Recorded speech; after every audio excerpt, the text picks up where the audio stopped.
been liking what I've been getting right now. Some of those pictures, I think there could be some solid winners right there. Which way do I want to go? Maybe this way? Need to get a bit creative with this wider angle.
photographer. Yes, I am. You want to see the best photo you'll ever see in your life? Sure. Hold on, I'll turn it around here for you. I'm a celebrity. This is a photo of me. I just won the world championship of mischief. That's awesome. Can you tell that's me? It's looks like. it's my face and my wife's face, but I created the rest. But That's funny. I want to hang it 16 by 16 in our living room, but she won't let me. But do you think that should be hanging? I think so. It seems pretty funny. I thought with your cameras and everything, you get a kick out of that. Yeah. So are you just shooting for yourself? Or? Yeah. I like to go out and do street photography. I actually walk quite a bit. I just walk around taking pictures of whatever life. I do a little bit of film, like old school film, and a little bit of digital. But yeah, that's just a little bit of my work. Oh wow. Oh.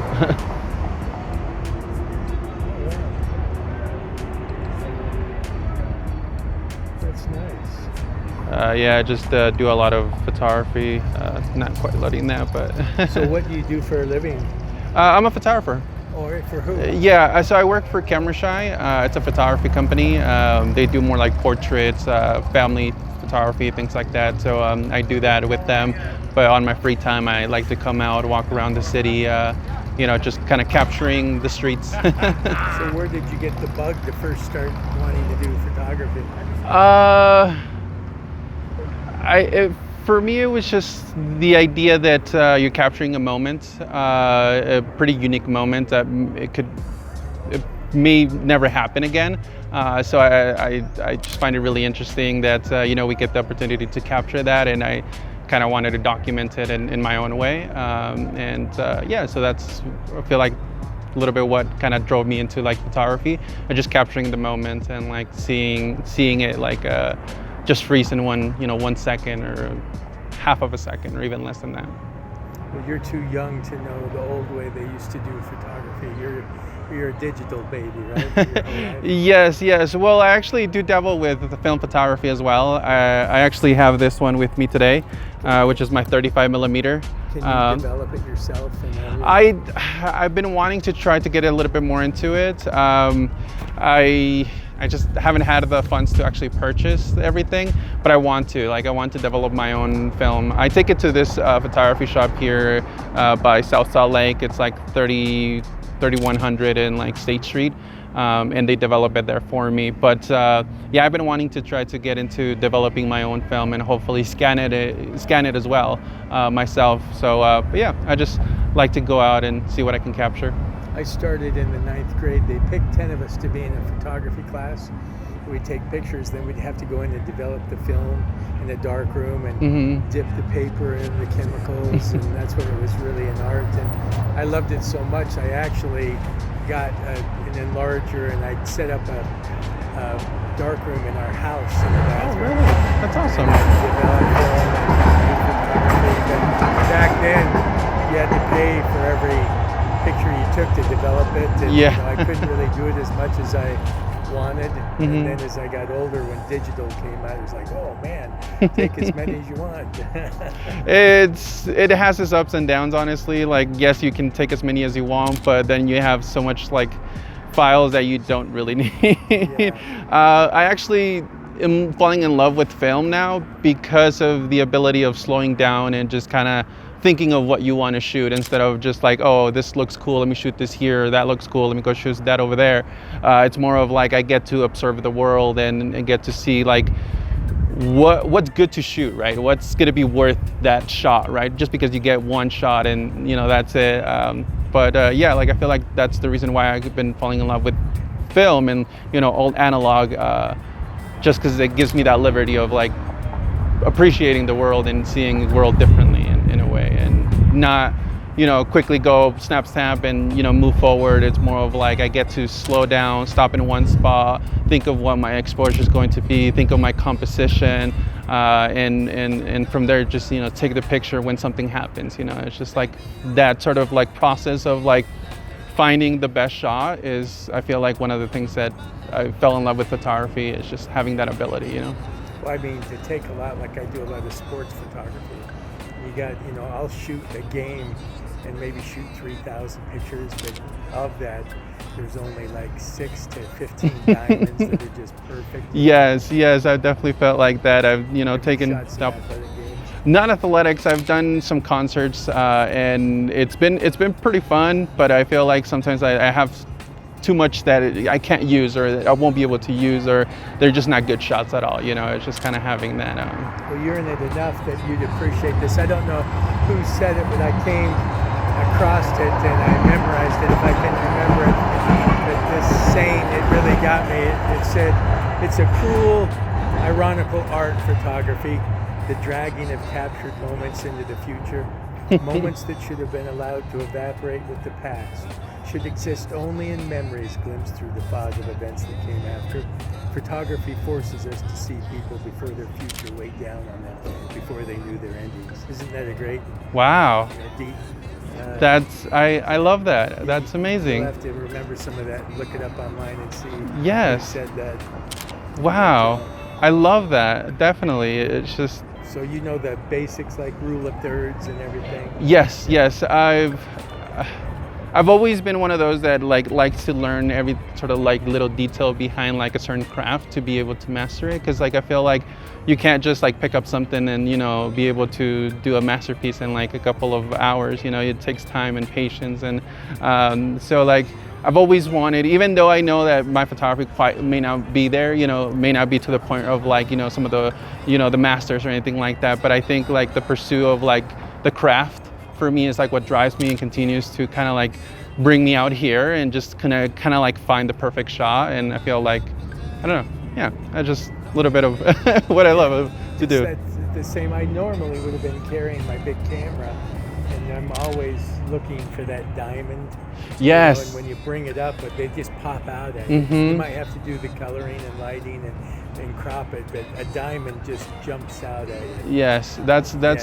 I feel like that's always like what I shoot for, is try to find those those You feel moments. something. Yeah, just telling stories. I feel like that is sort of like the main goal.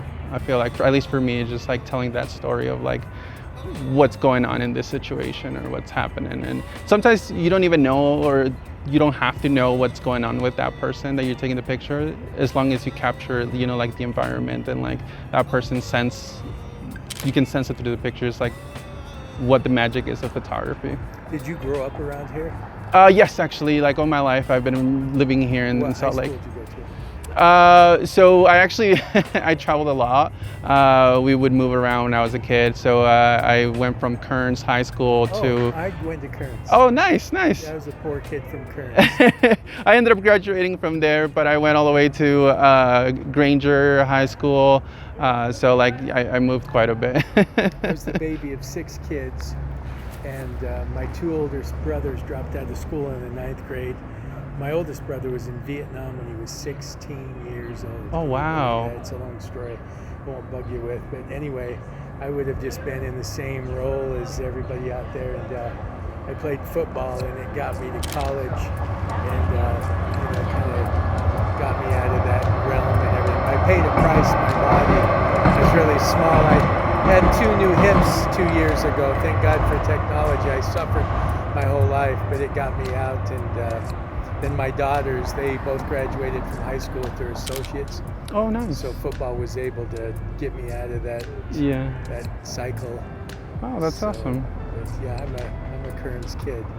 What year? 2012. I was 1975. Oh, wow.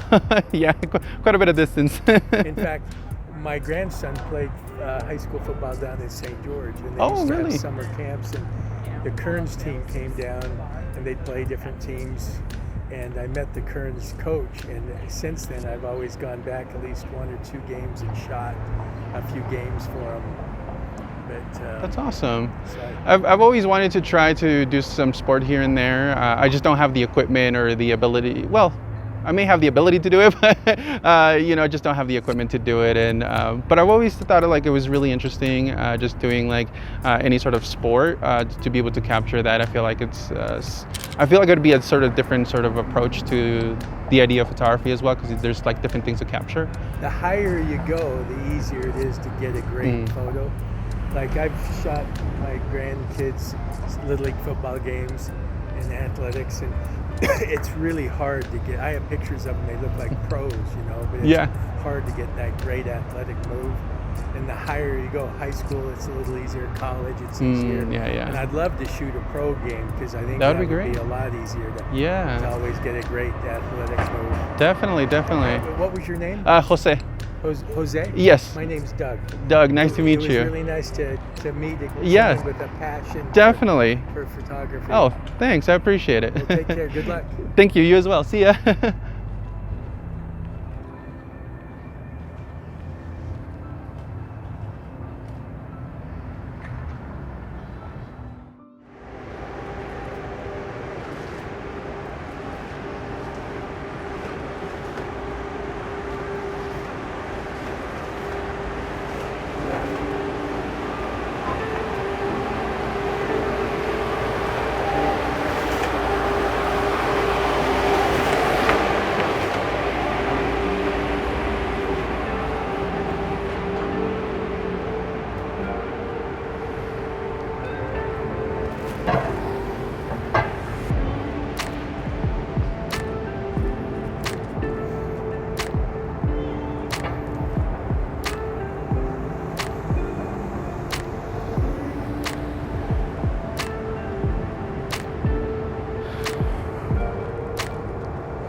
in 5 minutes. Riders with disabilities, please use the access ramp for boarding. Please allow other passengers to exit before boarding the train.